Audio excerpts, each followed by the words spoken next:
más situaciones se le presentan. Y la gente dice, yo pensé que aquí iba a ser diferente. ¿Por qué la gente se descarría de los caminos del Señor? Usted se ha preguntado por qué. Conocieron a Dios, muchas veces conocen su palabra, y al final salen. ¿Por qué salen? ¿Por qué se van de los caminos del Señor? Muchas veces se van, y yo lo aseguro, porque no complace los deseos que tiene como persona. No, Dios, en un momento determinado alguien vino aquí a la iglesia, me habló mal, yo me voy, o que alguien me habló mal. Tú mides a Dios en función del hermano que te está diciendo algo que no es correcto o algo incorrecto, o que te ha insultado, y mides a Dios por eso y dices, me voy. ¿Qué tiene que ver que usted se vaya de la iglesia por creer en Dios? O sea, usted cree en Dios, no en el hermano. Usted vive, conforme a lo que Dios hace en su vida, no conforme a lo que el hermano puede hacer. O no conforme a que la iglesia no haya aire acondicionado. Me siento mal, aquí no hay aire acondicionado, está caliente. Yo no vuelvo a esa iglesia. ¿Por qué? No es conforme a tu situación, como tú te sientas, que tú debes de creer en Dios. Y por eso mucha gente sale de los caminos del Señor. Entonces se pregunta, ¿por qué se fue el hermano que venía aquí a la iglesia? Bueno, mira, que le pasó esto y alguien le hizo esto. ¿Qué tiene que ver con lo que le han hecho en creer en Dios? No tiene que ver nada. Entonces, ese entra dentro de la lista de que verdaderamente cree en Dios. Entra dentro de la lista de que Dios lo estaba simplemente creyendo en Dios por lo que Él le estaba dando, por las utilidades, por el uso que le estaba dando a creer en Dios, que por verdaderamente creer en lo que Él es. Y usted ve, porque yo hablo de los que se descarrían, los que salen de la iglesia y se van al mundo. Yo no hablo de los que están en el mundo y que entran a la iglesia, porque verdaderamente el que está en el mundo tiene una convicción a veces mucho mayor del conocimiento de lo que es creer en Dios que el que está dentro de la iglesia. Ustedes se preguntan por qué. Porque el que está afuera, que no conoce de Dios, sabe que en el momento en que se arrepiente, reconoce verdaderamente de todo corazón de que hay algo mayor de lo que él encontró allá afuera. Quizás muchos de nosotros hemos vivido eso. Hemos reconocido que hay algo mejor y mayor de lo que hemos visto allá afuera. Y llegamos a los caminos del Señor. Y verdaderamente esa persona se firma y sigue adelante, va a entender el concepto de creer en Dios. Pero cuando empezamos a sentirnos un poquito molestos con el hermano, con las situaciones, que aquí no me ayudan, que los pastores no me visitan, que no me llaman, ¿usted cree en Dios por lo que los pastores hagan? El pastor simplemente está aquí para dar un mensaje, ayudar, cuidar las ovejas. Pero en caso de que no lo llamen, usted no cree en Dios por ellos. Usted cree en Dios por lo que Él es. Y vuelvo y repito, por lo que dice su palabra. Entonces tenemos que entender el concepto de creer en Dios. Y tenemos que aprender eso porque muchos de los problemas que hoy en día hay en la iglesia están en función de verdaderamente si creemos o no en Dios. Muchas de las cosas que suceden hoy en día en la iglesia es por el concepto de creer. Porque el que se va por ahí y no vuelve, no necesariamente uno puede decir no cree en Dios, pero verdaderamente el concepto de creencia en Dios no está firme en su vida. No está firme.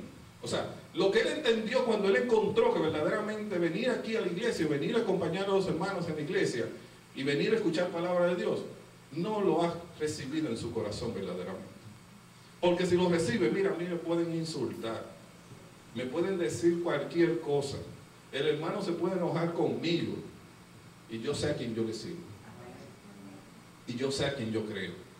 O sea, eso no tiene nada que ver con mi percepción de lo que yo creo, de mis creencias. Dios me ha dado su palabra, y si hay algo que uno tiene que entender es que su palabra es la que nos tiene que llevar a donde Dios quiere que nosotros lleguemos. Muchas veces el hermano sí nos puede ayudar, mucha gente nos puede ayudar, pero si no te ayuda, sigue aquí en su palabra, escuchando su palabra. Es la que te va a dirigir por donde Él quiere que tú vayas. Por eso le digo, muchas veces me da pena, yo cuando veo todo esto de hermanos que se van de la iglesia y situaciones que suceden dentro de las iglesias. Yo digo verdaderamente, ¿dónde está el concepto de creer en Dios? ¿Hacia dónde estamos llevando a los hermanos, a las personas que van a la iglesia? ¿Hacia dónde lo estamos llevando? ¿Lo estamos llevando a tener conciencia de lo que es Dios? ¿O simplemente le estamos motivando a que sigan aquí, que vengan adelante, que den su diezmo y ofrenda y al final, ok? Y la base, el fundamento de lo que es su palabra, lo estamos dejando a un lado. Y por eso, si yo te pellizco, tú te sientes molesto, tú no vuelves. ¿Por qué? Porque no hay fundamento. No hay nada que te diga a ti que tú has creído en un Dios que todo lo puede, que todo lo espera, que tú sabes que el amor todo lo soporta y que tú tienes que esperar en el Señor. Entonces tú has creído en eso. No es lo que el hermano te ha hecho o te ha dicho. Y lo digo sinceramente por el hecho de que es bastante las situaciones que se están viendo hoy en día en la iglesia, por ese simple criterio básico, porque la gente verdaderamente no está fundamentada en lo que está en esta palabra. Se ha ido simplemente en muchas ocasiones a las emociones, en muchas ocasiones que el predicador que viene no me duerme, que es divertido, o simplemente porque dice buena palabra, o voy porque hay que acompañarlo para que no se sientan solos en la iglesia y digan después que no va nadie, vamos a ir. No por lo que Dios es. Bueno, otro de los puntos que tengo aquí. Creer en Dios no está basado, igual lo repito, en nuestras emociones. No por lo que yo siento, yo creo en Dios. Ya yo lo he repetido varias veces. Porque verdaderamente es fe lo que necesitamos. Creer en Dios y en su palabra es por fe. Usted cree por lo que Él es.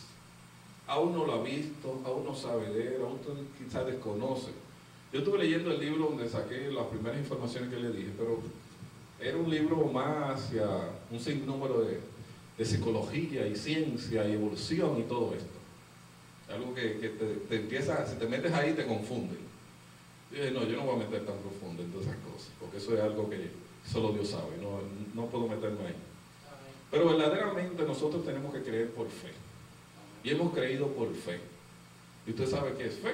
Ya eso se lo han definido aquí varias veces. Entonces usted ha creído por fe, sin ver. Entonces sin ver a sí mismo, usted tiene que, sin ver lo que le sucede a su alrededor, usted tiene que seguir creyendo. Sin ver lo que pasa a su alrededor, usted tiene que seguir creyendo. Yo le daba allá abajo en Coco, le decía, muchas veces nosotros tenemos que ser cristianos con los ojos cerrados, solamente escuchando, sin ver. Porque le hacía el comentario de que fuimos hace poco a una actividad en Miami y yo me fui con un poquito de prejuicios, o sea, en mi mente había cosas que yo venía arrastrando de hace tiempo, de cosas como que iglesias grandes, modernas, con mucho dinero, gente que andan en carros de lujo, predicadores que andan haciendo cosas con el dinero y motivan a la gente para que dé dinero y todo eso. Y yo me fui con esa idea. Cuando yo llegué, yo empecé a ver todo toda esta iglesia tan grande, y yo decía, oye, ¿verdad que hay mucho dinero? En equipo esto podría hacerse, esto es un centavo para lo que esa gente tiene. Y veía todo eso, pero venía con un prejuicio en mi mente, verdaderamente, Dios, ¿cómo es esto? Mira, esta gente, todo este derroche de dinero, todas estas cosas. Estoy como los discípulos, cuando la mujer vino con el frasco de perfume y lo derramó en el Señor, y los discípulos decían, oye, pero mira qué desperdicio, venir a gastar todo este frasco de perfume que cuesta dinero, que debíamos haber cambiado y comprado y buscar, venderlo y darle el dinero a los pobres, ayudar a los pobres. Y eso le dijo que no, que eso era por el momento que le iba a seguir sucediendo en su vida. Y yo empecé a mirar eso y yo decía, oye,